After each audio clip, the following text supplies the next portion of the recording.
मोदींच्या सभा आज सुद्धा आहेत, काल सुद्धा सभा झाल्या. पुन्हा एकदा नकली सेना म्हणून पक्षाला मोदींचा एक अतृप्त आत्मा आहे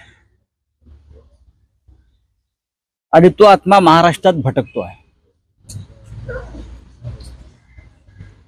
आणि हा आत्मा जेव्हा भटकतोय, असे अनेक आत्मे महाराष्ट्रात 450 वर्षापासून भटकत आहेत. औरंगजेबाचा आत्मा, अफजल खानाचा आत्मा, जे महाराष्ट्राचे शत्रू आहेत, जे मराठी माणसाचे शत्रू आहेत, ज्यांना महाराष्ट्रानं गाडलंय, अशा सगळ्यांचे आत्मे महाराष्ट्रामध्ये गेल्या 400 वर्षापासून भटकत आहेत. त्यात हा नवीन गुजरातचा आत्मा आहे. आणि हे आत्मे जरी महाराष्ट्रात भटकत असले आणि त्या आत्म्यांकडून काहीही वक्तव्य होत असली तरी अशा भूताटकीच्या वक्तव्यांना महाराष्ट्र जुमानत. अमृत नोनी गॅस्ट्रिन, अपचन, ऍसिडिटी, गॅस्ट्रबल ह्यापैकी तुम्हाला कुठलाही गॅस्ट्रिक प्रॉब्लेम झाला, उपाय एकच, अमृत नोनी गॅस्ट्रिन. महाराष्ट्र ढोंग, अंधश्रद्धा, बरं का, फेकाफेकी, याला कधीही महाराष्ट्रानं महत्त्व दिलं नाही.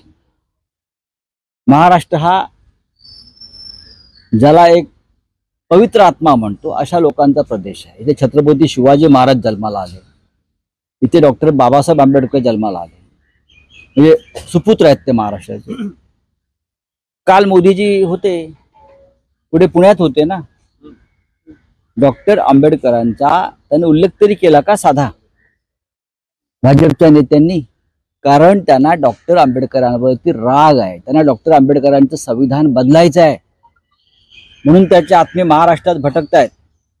कारण हे महाराष्ट्राचे सुपुत्र डॉक्टर आंबेडकर आहेत, त्यांचे संविधान त्यांना बदलायचं आहे आणि शिवसेना ठामपणे उभी आहे त्या विरोधामध्ये. मोदी म्हणतात की हे बघा, हे मोदी काय म्हणतात त्याच्याकडे फार लक्ष देऊ नका. तुलने भटकते आत्मे आहेत ते सगळे. ते आम्हाला म्हणतात ना भटकते आत्मे. होय, उद्या 1 मे आहे. 105 आत्मे ज्यांनी या महाराष्ट्रासाठी बलिदान केलं ते उद्या मोदींना शाप देणार.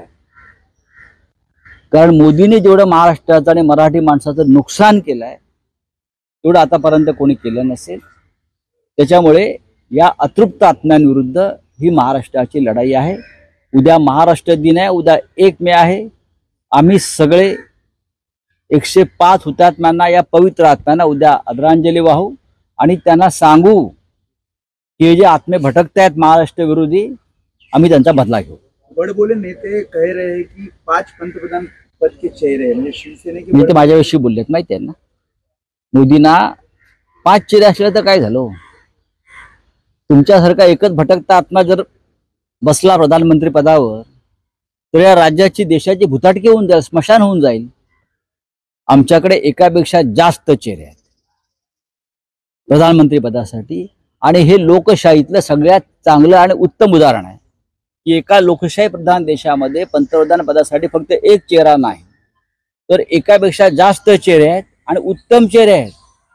लोक जे स्वीकारतील तो प्रधानमंत्री होईल. आम्ही प्रधानमंत्री लादणार नाही भाजपप्रमाणे. खरगेंनी एका वृत्तपत्राला मुलाखत देताना सांगितलंय की उत्तर मध्य मुंबईची जी जागा होती ती अलायन्स मध्ये सगळ्यांना विचारात घेऊन आम्ही वर्षा गायकवाड यांना दिलेली आहे. ज्या प्रकारे तुम्ही काल वक्तव्य केलं की काँग्रेसचा अधिकार आहे त्या जागेवर कोणी उमेदवार द्यावा, त्यावर ते असं म्हणतात की शिवसेनेचं नेतृत्व यांना वर्षा गायकवाड हवं होतं, नसीम खान नको. त्यामुळे आम्ही नसीम खान यांना कधी विरोध केला नाही, करणार नाही. जात आणि धर्म पाहून शिवसेना कधी उमेदवार ठरवत नाही आणि विरोध करत नाही.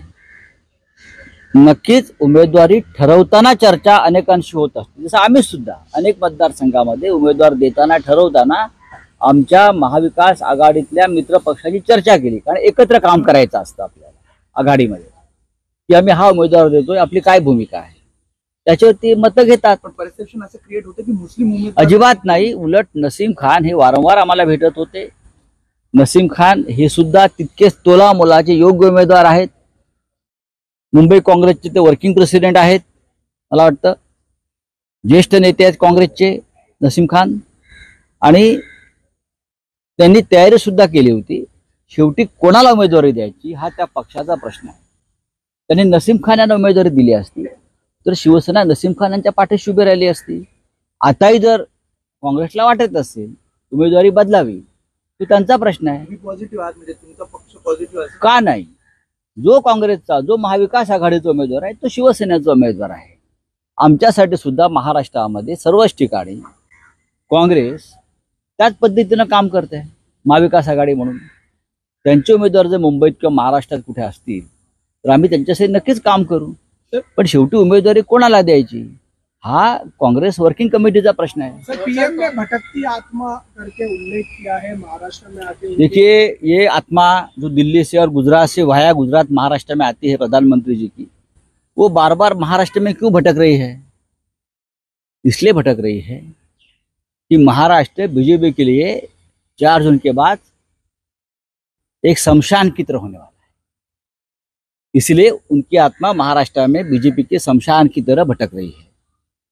हमने तय किया है जो महाराष्ट्र के दुश्मन है, जिसने महाराष्ट्र तोड़ने की साजिश की, जिसने चाहे शरद पवार जी हो चाहे उद्धव ठाकरे जी हो उनके पार्टी को तोड़ने की कोशिश की है, उनका आत्मा जो है महाराष्ट्र और मुंबई में अटक गया है. यहाँ के उद्योगपति, यहाँ की संपत्ति सब कुछ हड़पना चाहते हैं आत्मा, और इस आत्मा के साथ हमारी लड़ाई है. यह अघोरी आत्मा है, यह अघोरी आत्मा है. उनसे महाराष्ट्र से कोई लेना देना नहीं है भाई. तो ये आत्मा जो मोदी जी की भटक रही है, बीजेपी की भटक रही है, ये बीजेपी का शमशान बनने जा रहा है.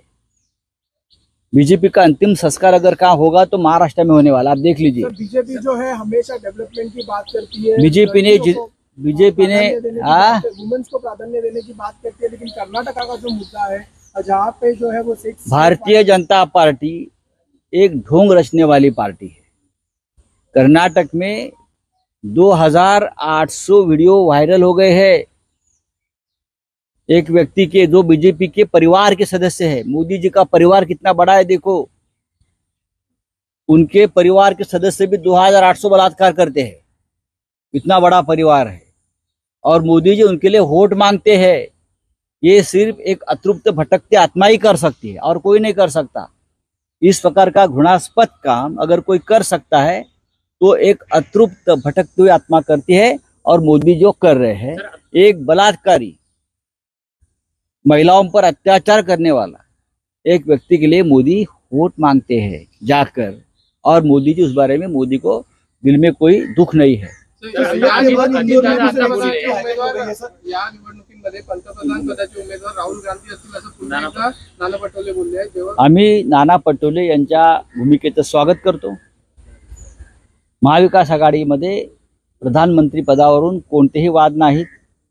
किंबहुना नाना पटोले किंवा काँग्रेसच्या आधी ही भूमिका मांडणारे संजय राऊत हे पहिले ग्रस्त आहेत की राहुल गांधींनी देशाचं नेतृत्व केलं पाहिजे.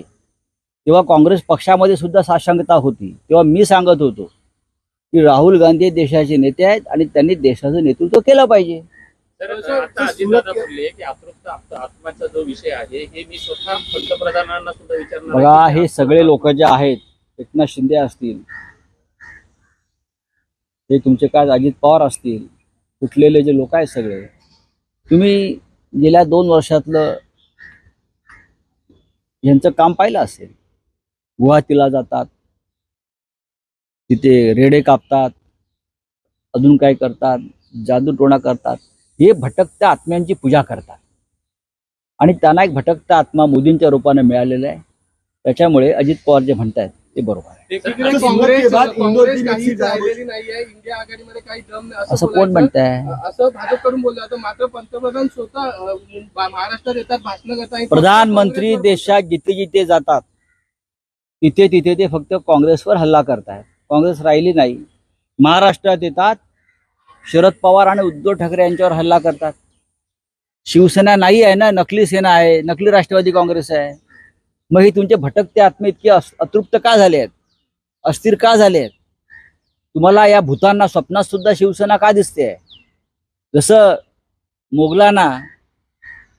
मोगलांना त्या काळामध्ये मोगलांच्या घोड्यांना संताजी धनाजीचे घोडे दिसायचे, तसे यांना आम्ही दिसतोय. शिवसेना आणि उद्धव ठाकरे आणि शरद पवार दिसत आहेत.